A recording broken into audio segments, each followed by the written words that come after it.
우리가 은혜를 많이 받고 2월 한 달은 승리하는 한 달이 될 수 있기를 축원합니다. 오늘 정말 잘 오셨습니다. 왜 잘 오셨느냐? 은혜는 받아야 될 때가 있는 거거든요. 은혜를 받아야 될 때를 놓치면 후유증이 너무 커서 평생을 후회하는 사람도 있고, 받아야 될 은혜를 받지 못해서 참 아쉬워하는 그런 삶이 될 수도 있습니다. 그런데 은혜를 받으려고 하면요, 오늘 여기 본문의 말씀을 여러분 보시면 정말 준비를 잘해야 됩니다. 오늘도 은혜 받을 준비하고 오셨죠? 예, 다들 사모함으로 여기까지 오신 건 정말 준비를 잘 하신 겁니다. 오늘도 여기 본문에 보면 예수님이 여리고에서 떠나 가시는데 앞을 못 보는 두 사람이 예수님을 만나게 됩니다. 근데 이 두 사람은 그냥 보통 앞을 못 보는 사람이 아니에요. 그 사람의 모습을 보면 깜짝 놀랍습니다. 뭐냐 하면 앞을 못 보지만 그 마음에 예수님께 은혜 받을 준비를 하고 있는 사람이에요.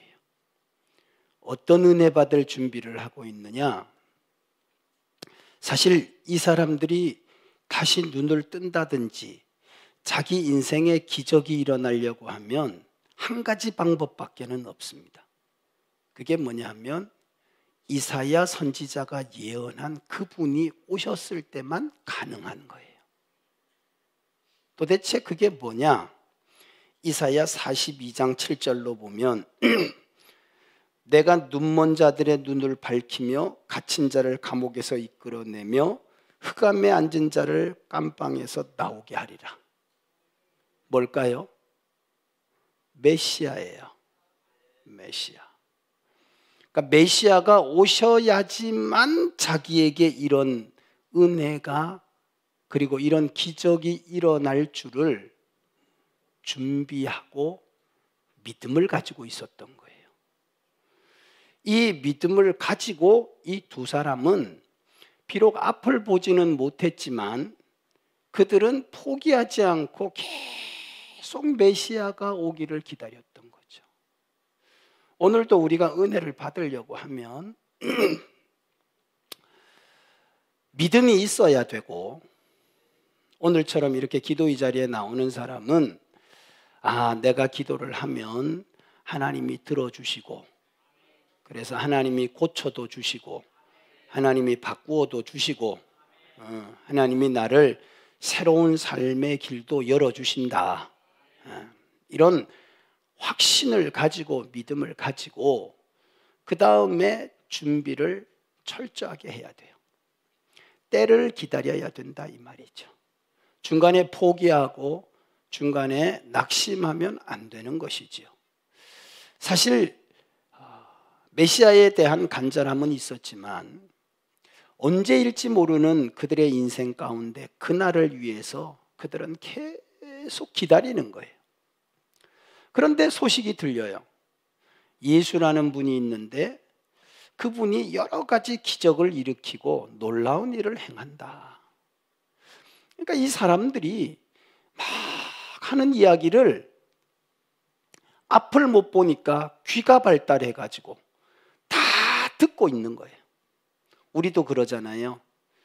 우리도 보면 어느 한쪽은 잘 안 되지만 또 잘 되는 쪽이 있듯이 아주 이 두 앞을 못 보는 사람은 귀가 굉장히 발달해가지고 사람들이 소곤대는 소리까지도 다 듣는 거예요.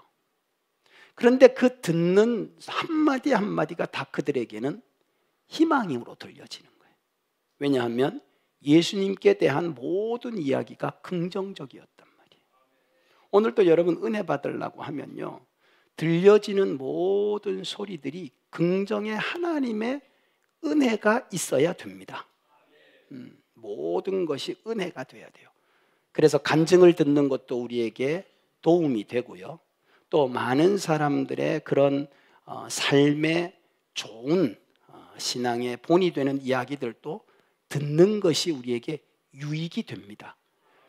그러나 결정적인 것은 뭐냐 하면 오늘 본문에 보니까 때를 놓치지 않고 예수님이 지나갈 때 그 지나가는 때를 정확하게 알고 오늘 본문의 말씀처럼 다윗의 자손이여 우리를 불쌍히 여겨달라고 한 거예요. 오늘 여러분이 바로 그 은혜의 날 여기에 오신 줄 믿습니다. 하나님이 지금 은혜를 주시려고 우리에게 이 날을 택하시고 여러분과 나를 지금 감동시켜서 이곳에 왔단 말이에요. 그리고 오늘 지금 설교를 듣고 있는 거예요. 이 말씀을 들을 때 오늘 설교가 남의 이야기가 아니라 나를 향한 말씀이 되기를 주의 이름으로 축원합니다. 정확하게 소리를 듣고 외치기를 시작합니다. 다윗의 자손 예수여. 그가 외치는 다윗의 자손이라는 말 속에는 당연히 하나님께서 약속하신 그 예언에 있는 바로 그 후손이었던 메시아에 대한 부분을 정확하게 믿음으로 고백하는 것이었어요. 근데 중요한 게 있어요. 자, 은혜를 받을 때 너무 중요한 게 한 가지 있는데 오늘 밤 여러분은 이것만 딱 기억하시면 돼요. 어떤 걸 기억해야 되는가 하면 여러분 다 은혜 받고자 원하는 마음이 있죠? 모두가 있죠? 자, 그러면 여러분이 원하는 마음과 하나님도 은혜를 주시려고 하는 마음이 있잖아요. 자, 하나님이 주시려고 하는 마음과 여러분이 받고자 하는 마음이 같으면 그날 역사가 일어난다. 그런데 오늘 본문 여러분 보시면 깜짝 놀랍습니다. 30절을 한번 보세요. 30절. 자, 30절. 찾으셨으면 아멘. 자, 같이 한번 합독합니다. 시작. 맹인 두 사람이 길가에 앉았다가 예수께서 지나가신다 함을 듣고 소리질러 이르되 우리를 주여 우리를 불쌍히 여기소서. 다시 한번 시작. 주여 우리를 불쌍히 여기소서. 자, 이게 누구의 마음이에요? 앞을 못 보는 두 사람의 마음이에요. 예수님 우리를 불쌍히 여기십시오. 자, 앞을 못 보는 사람의 마음인데 그 다음 여러분 성경으로 내려갑니다. 그 다음 보세요. 31절 시작. 무리가 꾸짖어 잠잠하라 하되 더욱 소리질러 이르되 주여 우리를 불쌍히 여기소서. 자, 또 외칩니다. 뭐라고 얘기해요? 우리를 불쌍히 여겨주소서. 자, 크게 한번 해봅니다. 우리를 시작. 우리를 불쌍히 여기소서. 주여 우리를 불쌍히 여기소서. 막 외치는 거예요. 그런데 34절 시작. 예수께서 불쌍히 여기사. 자, 예수님께서 어떻게 여기사? 불쌍히 여기사. 그러니까 간절히 원하는 그의 마음은 어떻고? 불쌍히 여기소서 하는 마음과 또 예수님은 어떤 마음? 불쌍히 여기는 마음. 이 마음이 같으니까 그 다음 어떤 역사가 일어났는가? 예수께서 그들의 눈을 만지시니 곧 보게 되었더라. 할렐루야. 그렇습니다. 예수님의 마음과 예수님을 향한 이 앞을 못 보는 사람의 마음이 딱 같아지니까 역사가 일어나는 거예요. 오늘 여러분의 마음과 간절한 기도의 제목과 하나님의 마음이 하나가 될 수 있기를 주의 이름으로 축원합니다. 기도의 응답은 항상 그런 것입니다. 기도의 응답은 내가 세기 때문에 응답이 되는 게 아니에요. 내가 강하기 때문에 응답이 되는 게 아니에요. 기도의 응답은 하나님의 마음과 내 마음이 통해야 된다. 한나가 성전에 와서 기도를 해요. 간절히 기도해요. 엘리 제사장이 말하죠. 너의 기도가 하나님께서 다 들으셨을 것이다. 통한다는 표현을 써요. 거기에 보면 통한다. 이게 뭐냐 하면 하나가 되었다 이 말이에요. 오늘 우리 성도들 내가 원하는 것만 하나님 앞에 구하는 것이 아니라 정말 하나님께서 나에게 주시고자 하는 것 다양할 수 있는데 오늘 여기 보니까 앞을 못 보는 것이 정말 불쌍한 거예요. 근데 예수님도 그를 불쌍히 여기는 거예요. 그럴 때 역사가 일어났다 이 말이에요. 오늘도 주님이 여러분과 나를 그렇게 여겨주시는 은혜의 시간이 될 수 있기를 주의 이름으로 축원합니다. 저는 오늘 이 본문을 보면서 맞다. 정말 이렇게 하나가 되기만 하면 본문이 나타나는 것처럼 치료의 역사가 일어난다. 오늘도 병고침의 은혜와 은사와 기적은 나타나는 줄 믿습니다. 문제는 우리가 그렇게 불쌍히 여김을 받지 못하거나 아니면 하나님이 보실 때에 내 은혜가 내게 족할 때에는 역사가 나타나지 않는 거예요. 사도 바울이 기도를 하잖아요. 주여 고쳐주옵소서, 내 몸에 가시를 뽑아주옵소서. 그랬더니 뭐라고 하는가 하면 바울아 내 은혜가 내게 족하다라고 하죠. 맞잖아요. 그러나 뭐예요? 그렇지 않은 경우가 너무나 많았어요. 어떻게? 예수님이 불쌍히 여기시고 그것으로부터 노임을 받아야 될 자들에게는 기적을 베푸셨단 말이에요. 예수님은 능력이시다. 그분에게 능력이 있어요. 그래서 긍휼히만 여기시면, 그래서 원하는 우리의 마음과 하나가 되기만 하면 따라하십시다. 치료의 역사가 나타난다. 오늘 이 눈을 떴다고 하는 것은 인간의 손으로는 볼 때 우리가 하나님께서 정말 불쌍히 여기시는 거죠. 왜? 죄와 허물로 우린 죽었으니까. 우리가 하나님이 볼 때는 너무나 불쌍한 거예요. 그 불쌍하게 여기는 이유가 뭐냐 하면 따라하십시다. 사랑하시니까. 미워하면 불쌍히 여기질 않습니다. 불쌍히 여긴다는 그 전제 앞에는 사랑한다는 게 있는 거예요. 이 땅에 오셔서 십자가를 지시고 죽으실 때에는 사랑하기 때문에 그러신 것이지 무슨 보상을 바라고 그런 것도 아니고 무슨 대가가 있어서 그런 것이 아니었다는 거죠. 우리를 따라하십시다. 사랑하셔서. 그렇죠. 그 사랑이 지금도 유효한 줄 믿으시면 아멘. 지금도 유효한 거죠. 나에게 유효한 거예요. 그렇기 때문에 그 유효함이 또한 나를 지금도 긍휼히 여기신다는 거예요. 나를 무시하거나 나를 외면하거나 나를 싫어하지 않으신다는 거예요. 근데 사람들은 자꾸 하나님 앞에서 이 긍휼히 여김과 주님 앞에서 이 긍휼히 여김을 잘 이해를 못 하시는 것 같아요. 불쌍해야 된다는 게 무슨 뜻인지를 잘 모르는 것 같아요. 이게 사랑하는 대상에게 해당되는 단어란 말이에요. 사랑하지 않는 자들에게는 이런 단어가 사용되지 않아요. 그래서 하나님의 능력은 늘 보면 우리가 보면 예수님께서 찾아다녔던 사람들이 다 보면 힘들고 어려운 사람들이었어요. 세상 사람들처럼 그냥 일반적인 기준으로 보면 그들은 그냥 버려진 인생이라고 생각되는 거예요. 그러나 사랑이신 예수님이 볼 때에는 그들이 불쌍한 거예요. 그래서 그들을 찾아가서 치료하시고 그들을 회복시키시고 그들에게 새로운 삶을 살도록 은혜를 베푸시는 거죠. 성경은 우리에게 정확하게 말해요. 하나님은 사랑이시다. 아멘이십니까? 그 사랑이 예수님을 보내셨고 예수님도 그 사랑을 이 땅 가운데서 십자가를 지심으로 우리 가운데 확증해 주신 줄 믿습니다. 로마서에 나타나는 진리가 그거잖아요. 십자가에서 확증된 하나님의 사랑과 예수 그리스도의 사랑, 그것이 오늘도 우리를 긍휼히 여긴단 말이에요. 그렇기 때문에 여러분 약함이 있죠. 몸이 불편함도 있고 영적으로도 문제가 있을 수 있단 말이죠. 이 모든 것들이 주님의 사랑 안에서 긍휼히 여기심을 입으면 기적이 일어나고 치료도 나타나고 놀라운 일들을 보게 될 줄 믿습니다. 그 은혜가 오늘 밤이 되기를 주의 이름으로 축원합니다. 아멘, 아멘, 아멘.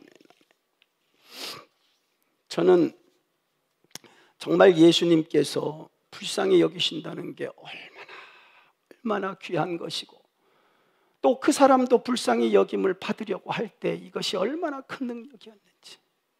먼저는 우리를 치료하실 뿐 아니라요, 더 성경을 깊이 보면 불쌍히 여기시는 그 주님의 사랑의 마음이요, 따라하십시다, 영적인 변화도 일으킨다.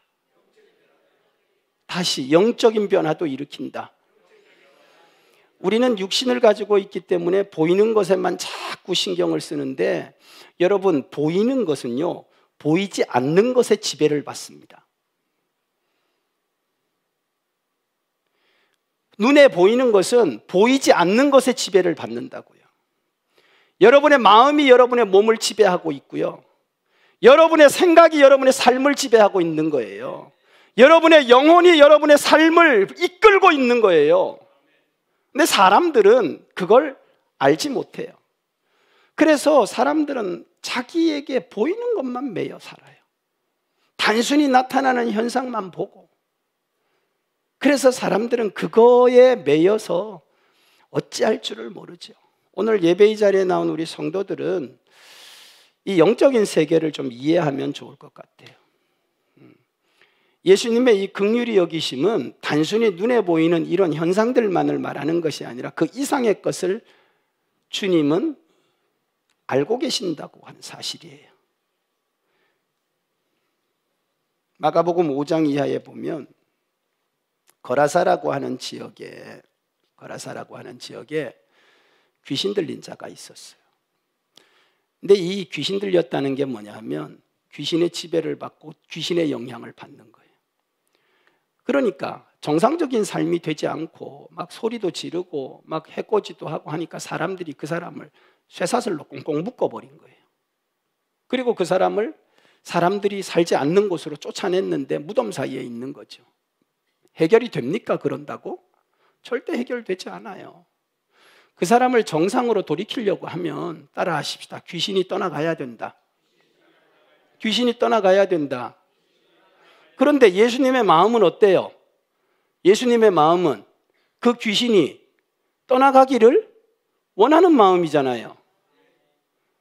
귀신이 지배하고 다스리는 걸 원하지 않으시잖아요. 이 땅에 오셔서 십자가를 지시고 우리 가운데 해결하신 게 뭐냐? 악한 사단 마귀를 이기셨단 말이에요. 응? 이기셔서 우리를 거기로부터 자유하게 하셨다고, 놓여주셨단 말이에요. 그러니까 오늘 여기에 보면 예수님께서 이 땅에 오셨을 때 이런 사건이 있었어요. 근데 놀라운 게 있어요. 소리를 막 지르면서 그를 막 괴롭히고 있는데 뭐라고 말하고 있는가 하면 예수님이 이렇게 말씀하세요. 그를 불쌍히 여기셔서. 놀랍게도 성경을 보면 그를 불쌍히 여기셨다고 기록하고 있어요. 너무나 안타까워 여기셨다는 거예요. 그래서 어떻게 했느냐?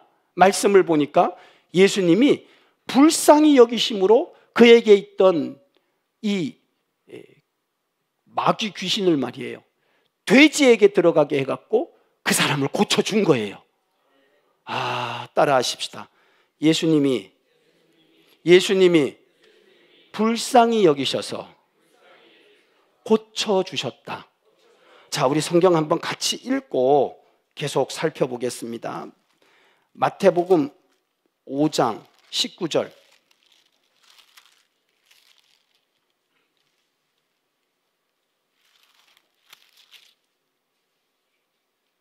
마가복음이다. 마가복음이네, 마가복음. 마가복음 5장 19절. 다 같이 크게 합독해요. 크게. 시작. 허락하지 아니하시고, 이건 뭘 허락하지 않았는가 하면 예수님께서 이렇게 그 사람이 이제 고쳐져서 같이 있고 싶다, 그러니까 허락하지 않으신 것이고, 그에게 시작. 그에게 이르시되 집으로 돌아가 주께서. 그래서 우리가 명령을 하잖아요. 나사렛 예수의 이름으로. 시작. 나사렛 예수의 이름으로. 다시 한번 시작. 나사렛 예수의 이름으로. 이 악한 영은 우리 마음속에 부정적인 생각도 넣고 자꾸 안 되는 생각을 집어넣어요. 그럴 때요, 여러분 가만히 있지 말고 예수 이름에 권세가 있으니까 나사렛 예수의 이름으로 떠나가라 하는 거예요. 예?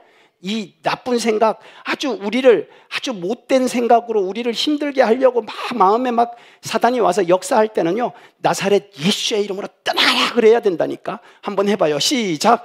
나사렛 예수의 이름으로 떠나가라. 멀쩡하게 길 가다가 그러면 사람들한테 이상한 소리 들으니까 절대 그렇게는 하지 말고 여러분들이 혼자 이렇게 있는데 자꾸 부정적인 생각이 나고 안 좋은 생각이 나고 막 스물스물 이상한 생각이 막 올라오거들랑 그게 성령의 생각이 아닌 줄 분명히 알잖아요. 우리 마음속에. 예? 성령의 생각은 화평과 평안과 기쁨과 사랑과 희락과 온유와 절제와 이런 건데 이 엉뚱한 생각이 온단 말이에요. 다툼과 나눔과 분냄과 뭐 막 이런 거 있잖아요. 그냥 나사렛니 샤 이러면 떠나가라 하고 꽉 누질러 버려야 된단 말이에요. 확 쫓아내야 된다고. 따라하십시오. 예수의 이름에 권세가 있다. 자, 병든 자를 고칠 때는 예수 이름에 뭐가 있다? 능력이 있다. 자, 병든 자를 고칠 때는 따라하십시다. 예수 이름에 능력이 있다. 병을 고치니까 능력이 있고 그 다음에 악한 영을 쫓아내니까 그 말대로 그냥 떠나가 버리니까 예수 이름에 뭐가 있고 권세가 있고 따라하십시다. 능력이 있고 권세가 있고 할렐루야. 그런데 이 모든 역사가 보니까 살려주시는데 그 살려주심에 바로 긍휼히 여기는 불쌍히 여기는 마음이 예수님에게 있더라는 거예요. 우리가 삶을 살면서 이런 일이 한두 번이겠냐고요. 예수님께서 말씀을 보면 누가복음에는 7장에 보면 예수께서 이제 나인성을 지나가고 있었어요. 근데 아니 막 그 장사행렬이 막 나오는 거예요. 보니까 어머니가 막 울고 있는데 이렇게 우는 거예요. 난 너 하나밖에 없는데 나 이제 어떻게 살으라고 막 이러면서 울면서 오는 거예요. 예수님이 보니까 이게 하나밖에 없는 아들인데 죽어서 저렇게 장례를 치르느라고 힘들어하고 어려워하는구나. 예수님이 딱 보시고 누가복음 7장 13절로 15절에 보면 주께서 과부를 보시고 불쌍히 여기사 울지 말라 하시고 다가가서 어떻게 하셨느냐. 청년에게 이렇게 말하는 거예요. 일어나라.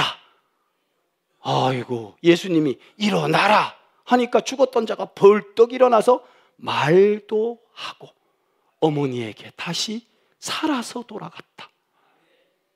야, 이 놀라운 일 난리가 나지 않았겠어요? 그들의 슬픔과 절망의 자리가 기쁨의 자리로 막 환호성이 터지는 거죠. 따라하십시다. 예수님이 불쌍히만 여기면 살아나는 역사가 있다. 왜냐하면 예수님에게 생명이 있기 때문에 그래요. 예수에게 생명이 있기 때문에. 예수에게 생명이 있기 때문에. 예수에게 생명이 있기 때문에 우리가 아는 것처럼 예수님이 죽은 자를 일으키시잖아. 예? 나사로도 죽은 지 나흘 됐는데 일으켜 세우시잖아, 하나님이요. 예? 걸어 나오라 하니까 막 이 배를 동인 채로 막 강시같이 튀어나오잖아요. 이게 다 뭐예요? 따라하십시다. 예수님에게 생명이 있다. 사실 우리도 불쌍히 여겨주셔서 예수님이 우리에게 생명을 주셔서 우리가 영생을 얻은 거예요. 예수가 십자가에서 예수님이 죽으심으로 말미암아 그 보혈의 능력으로 죄사함을 얻고 믿는 우리에게 영생의 은혜를 주신 거죠.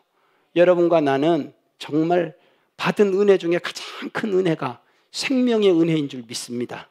지금도 예수님은 불쌍히 여기시는 그 마음이 이렇게 얼마나 괴롭고 외롭고 힘들겠어요.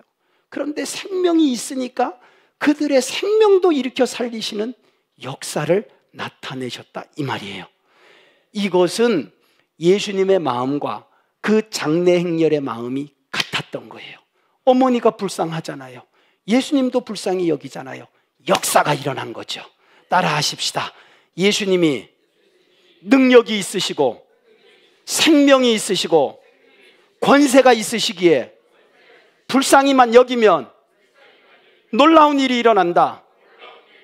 할렐루야. 오늘 우리에게 필요한 게 도대체 뭔가요? 지금 우리에게 영육간에 지금 필요한 게 뭐예요? 우리는 예수님이 우리를 그렇게만 여겨주시면 되고 기도하는 우리도 그런 마음으로 주님 앞에 나아가면 되는 것입니다. 주님이 우리를 발견하시기만 하면 되는 거예요. 근데 사람들은 자꾸 나가지도 않고 찾지도 않고 구하지도 원하지도 않아요. 급하지가 않아. 그냥 이대로도 괜찮다고 생각해요. 그러나 그렇지 않죠. 따라하십시다. 은혜를 사모하면 배가 고프다. 그럼요. 은혜를 사모하는 사람은 배가 고파요. 예? 왜냐하면 은혜는 너무나 달콤하고 좋은 거니까. 그래서 갈급한 심령에 은혜를 주시고 사모하는 자가요, 보면 하나님께서 여기시는 놀라운 축복을 받는데, 그 은혜가 보니까 예수님이 주시는 놀라운 기적이었다는 거예요. 여러분, 정말 주님의 말씀을 들을 때 우리 안에 막 뜨거움이 생기고 엠마오로 내려가던 제자들이 막 다시 회복되고 막 이런 놀라운 변화, 정말 이 은혜가 우리 가운데 한번 있고 나면 견딜 수가 없는 거죠. 그래서 어떻게 해요? 계속 그 은혜를 사모하게 되는 거예요. 그럴 때 예수님이 이런 말씀을 하세요. 너희가 내가 주는 생수를 마시면 내 속에서 솟아나는, 영원히 솟아나는 생수가 되리라. 이 은혜를 주님으로부터 계속 받아야 된다는 거죠. 근데 말씀을 보시면 마가복음과 마태복음에 보면 기적의 역사가 2번 나타나는데, 그 기적의 역사 2번 나타나는 것 가운데 먹는 역사가 있습니다. 그게 하나는 오병이어의 기적이고 하나는 사병, 그렇지, 보리떡 7개, 오병, 보리떡 5개로 5,000명, 7개로 4,000명. 먹는 역사예요. 먹는 역사. 눈이 번쩍 뜨이지요. 오늘 점심 다 드시고 오셨어요? 저녁 드셨어요? 네. 안 드셨어요? 잡수고 오셨죠? 힘나죠? 네. 안 먹었어요? 오늘 말씀으로 대신 때우실래요? 네. 그럼 말씀 때우셔서 배부르시기를 바라요. 자, 이렇게 말씀을 막 듣다 보니까 시간이 훅 지나버린 거예요. 시간이 훅 지나니까 어떻게 해요? 먹어야 되잖아요. 네? 그 제자들 보고 야 니네들이 먹여, 그러니까 안 되는 거예요. 근데 예수님께서 성경을 잘 여러분 거기 읽어보시면 똑같은 단어가 나와요. 뭐라고 나오는가 하면 불쌍히 여기사. 거기도 동일한 불쌍히 여기사가 나와요. 그러니까 그들이 영적인 것을 듣고 정말 갈급해했단 말이에요. 그런데 그들의 육신에 필요한 것이 채워지지 못하니까 예수님이 불쌍히 여기시는 거예요. 불쌍히 여기사 하더니 먹을 거 갖고 오라고 하시고 축사하시고 먹이니까 배불리 먹고도 12광주리가 남았다. 따라하십시다. 불쌍히만 여기면 먹을 것도 생긴다. 누가 교회 오면 굶는데요? 절대 안 굶어요. 이번 주도 밥 줘요. 뭔 소리예요 지금? 밥만 먹을까 봐. 여러분들이 살고 인생에 필요한 것을 채우시고 공급하시는 분은 하나님이세요. 아멘. 하나님 앞에서 괜히 안 불쌍한 척하고 필요 없는 척할 필요가 없다. 하나님 앞에서는 우리가 가진 척도 하지 말아야 된다. 그런 이야기 여러분 들으셨죠? 강남에 가서 돈 있는 척 하지 말고 지구촌 가서 똑똑한 척 하지 마라. 우리 목사님들끼리 하는 말이에요. 왜? 강남은요, 전도사님 나 어제 할머니한테 용돈 받았어요. 생일이라고요. 그랬어? 많이 받았어? 초등학생이에요. 얼마 받았는데? 동그라미가 보자. 하나, 둘, 셋, 넷, 다섯, 여섯, 일곱, 8개던데요. 아직도 계산이 안 되지 우리는. 그럼요. 8개면 여러분 그 다음에 상상하세요. 몇 개인지. 그게 보통 그 아이들의. 그 다음에 나 생일이라서 주식 받았는데 몇 천 주를 어떻게. 그래 거기 가갖고는 여러분 아예 돈 얘기하지 마세요. 지구촌 가서도 나 공부 좀 했다고 그런 얘기 하지 마요. 거긴 평균 학력이 애지간한 대학원 나와가지고는 거기 가서 공부했다 소리 하면 안 되고, 외국에 이렇게 상위 몇 클래스 이상 되는 그 정도 돼야 거기 가 말을 한대. 근데 그렇다고 우리 성도들 기죽을 건 하나도 없어요. 우리는 워낙 우리가 이게 듣는 귀가 아주 엄청 우린 대단하잖아요. 우린 하늘의 소리 외에는 별로 관심이 없어. 땅의 거에는 그렇게 흔들리지를 않아. 자, 보세요. 이게요, 우리가 아는 것처럼 사람들이 그렇게 한다고 해서 다 필요를 공급하고 사느냐? 그렇지 않습니다. 그런데 배가 고파. 항상 모자라. 만족이 없어. 그런데 성경을 보세요. 예수님께서 그들에게 먹이시니까 먹고도 몇 광주리가 남아요? 12광주리가 남아. 이 말은 불쌍히 여김을 받으면 그렇게 막 있는 것 같고 뭐 다 필요 없는 것처럼 하는 게 은혜가 아니고, 우리에게는 있어야 한다고 하는 간절함과 절박함이 있으면 하나님이 채우셔서 우리의 모든 필요가 넉넉해질 뿐 아니라, 그러고도 12광주리도 남고 7광주리도 남는 역사가 일어난다 이 말이에요. 그게 예수님이 불쌍히 여겨주심이라는 거예요. 그 은혜가 있기를 주의 이름으로 축원합니다. 오늘 우리에게 필요한 건 그 은혜입니다. 내게 있는 걸 자랑하는 것이 우리에게 있어야 될 은혜가 아니에요. 오히려 우리에게는 갈급함과 채워주심에 대한 갈망함이 있어야 되는 거예요. 따라하십시다. 불쌍히 여겨주옵소서. 교만할 것도 없고 자만할 것도 없어요. 우린 그저 겸손하게 정말 믿음 안에서 내가 할 수 없는 것을 채워주실 수 있는 예수님, 그 은혜를 사모하는 오늘 밤 기도하는 우리 성도들이 될 수 있기를 주의 이름으로 축원합니다. 따라하십시다. 예수의 이름은 나의 모든 필요를 채워주실 수 있다. 할렐루야. 그래서 오늘 밤 여러분 기도하실 때 이 모든 것들을 구할 수 있기를 주의 이름으로 축원합니다. 자, 예수 이름에는 뭐가 있다? 권세 앞에 뭐가 있다? 능력이 있다. 치료하시니까 능력이 있다. 또 예수 이름에는 뭐가 있다? 권세가 있다. 권세가 있어서 막 악한 영도 막 쫓아내고 우리를 새롭게 한다. 그 다음에 또 예수 이름에는 뭐가 있다? 생명이 있다. 살아난다. 살려진다. 무너졌던 것도 일어난다. 할렐루야. 또 예수 이름에 뭐가 있다? 모든 필요를 채우는 은혜가 있다. 제일 좋아할 줄 알았더니 기억을 못 하시네. 맞습니다. 너희는 먼저 그의 나라와 의를 구하라. 그리하면 이 모든 것들을 아시고 채우시리라.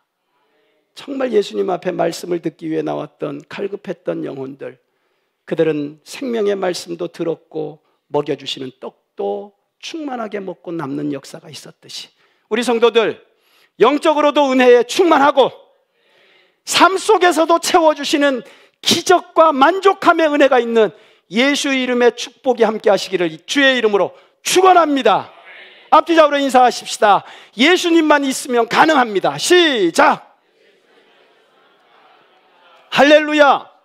그래서 오늘 밤 우리 같이 찬양하고 기도할 텐데요, 제가 오늘은 감기가 걸려가지고 안수기도를 하면 여러분에게 다 감기를 옮길 것 같아요. 그래서 오늘은 여러분 자리에서 그냥 기도하시다가 돌아가시고요, 내일 해피타임 6시에 다시 여러분을 뵙도록 그렇게 하시겠습니다. 대신에 오늘 찬양하고 기도할 때에는 뜨겁게, 제가 지금 소리가 좀 안 좋으니까 목소리가 좀 그렇잖아요. 여러분들이 더 뜨겁게 하나님 앞에 찬양하고 간절한 마음으로 우리 말씀 붙들고 같이 기도하도록 하겠습니다.